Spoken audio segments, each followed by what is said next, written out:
Assalamualaikum dan selamat pagi. Pembelajaran Bahasa Melayu Tahun 4 Unit 10 Tajuk Pejuang Tanjak Masa Kini. Murid-murid boleh buka buku teks Bahasa Melayu muka surat 70. Hasil pembelajaran, murid dapat membaca dan menganalisis kandungan teks dengan betul. Baik, cuba kamu teka. Ini gambar apa? Ini ialah tanjak. Tanjak juga dikenali sebagai tengkolok ataupun desta. Pemakaian tanjak ini sering dikaitkan dengan institusi diraja ataupun kepahlawanan dan sering dipakai dalam istiadat masyarakat Melayu. Dan tanjak ini kebiasaannya dipakai oleh golongan lelaki. Ia juga sering dipakai atau digayakan dengan baju Melayu. Baiklah, sekarang mari kita lihat pada muka surat 70. Ada petikan dialog dan cikgu nak awak baca bersama-sama dengan cikgu. Sedia? Mula. Hadif, Haziq dan Rajib ke pesta kebudayaan di pusat komuniti. Selamat pagi, abang. Selamat pagi.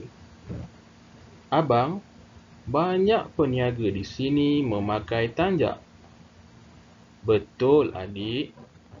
Kami bulat kata bersetuju memakai tanjak sewaktu berniaga. Mengapakah mereka memilih untuk memakai tanjak? Sebagai rakyat Malaysia, kita perlu menghargai hasil seni tradisional negara. Bak kata pepatah, tidak lapuk dik hujan, tidak lekang dik panas. Memakai tanjak dapat menyanjung adat resam kita seperti pepatah, adat lama pusaka usang. Mengapakah tanjak mereka pelbagai bentuk? Tanjak mempunyai pelbagai jenis lipatan. Lipatan tanjak ini berbeza mengikut negeri seperti peribahasa, lain padang, lain belalang. Setiap negeri ada cara ikatan dan lipatan masing-masing. Lipatan tanjak negeri Terengganu terkenal dengan nama Lang Melayang. Negeri Sabah pula terkenal dengan dastar siga. Motif dastar siga menjadi corak utama pada duit shilling 5 sen baharu. Terima kasih abang. Banyak maklumat saya peroleh tentang tanjak. Sama-sama.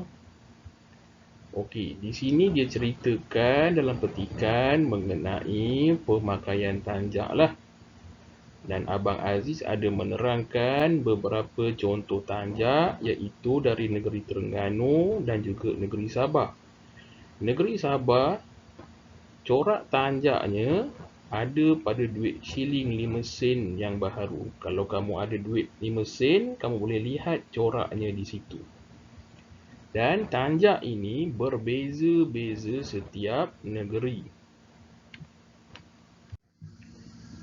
Baiklah murid-murid, seterusnya, apa itu peribahasa? Peribahasa ialah ayat atau susunan kata mempunyai maksud tertentu yang biasanya merujuk kepada maksud berkias, berlapik atau tersirat. Peribahasa ni dia mempunyai maksud. Okey. dan dia ada makna yang menunjukkan sesuatu perbuatan ataupun situasi. Peribahasa ada 6 jenis. Pertama, simpulan bahasa. Contoh, ambil berat. Kedua, pepatah.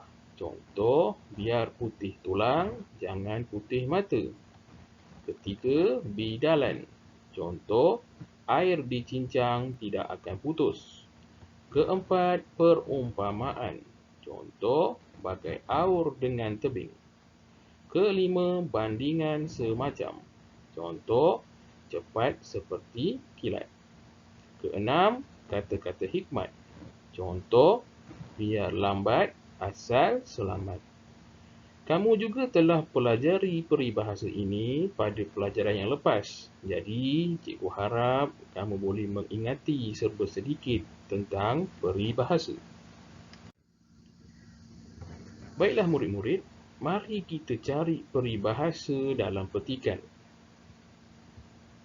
Pertama, bulat kata. Kedua, tidak lapuk dik hujan, tidak lekang dik panas. Ketiga, adat lama, pusaka usang. Seterusnya, lain padang, lain belalang. Maka perkataan yang berwarna merah jambu ini merupakan peribahasa. Ada berapa peribahasa? Betul, ada 4 peribahasa dalam petikan ini. Baiklah murid-murid, mari kita lihat maksud peribahasa dalam petikan. Bulat kata.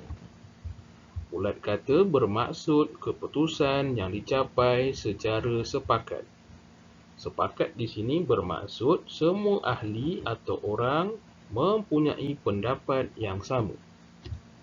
Contoh ayat, mereka bulat kata untuk membina jambatan yang telah roboh itu. Kedua, tidak lapuk dik hujan, tidak lekang dik panas. Maksudnya, adat yang tidak berubah dan tidak dilupakan. Adat di sini bermaksud cara hidup yang diamalkan sejak dari turun-temurun. Contoh ayat, amalan gotong royong ketika majlis perkahwinan harus dikekalkan supaya tidak lapuk dik hujan, tidak lekang dik panas. Ketiga, adat lama, pusaka usang. Maksudnya, adat yang tidak berubah sejak dahulu. Contoh ayat, kaum lelaki segak memakai baju Melayu setiap kali Hari Raya Aidilfitri seperti pepatah adat lama, pusaka usang. Keempat, lain padang, lain belalang. Maksudnya, setiap tempat mempunyai cara dan adat yang berbeza. Contoh ayat, Halim cuba menyesuaikan diri di tempat kerja baharu kerana lain padang, lain belalang. Maksudnya di sini, apabila kamu pergi ke sesuatu tempat, kamu akan berhadapan dengan suasana yang baharu. Mungkin beberapa perkara tidak sama seperti di tempat kamu. Contohnya, kita di negeri Melaka dengan penduduk di negeri Kelantan berbeza cara hidupnya, cara budaya, terutama dari segi bahasa ataupun logatnya. Baiklah murid-murid, hari ini ada 2 tugasan yang kamu perlu lakukan.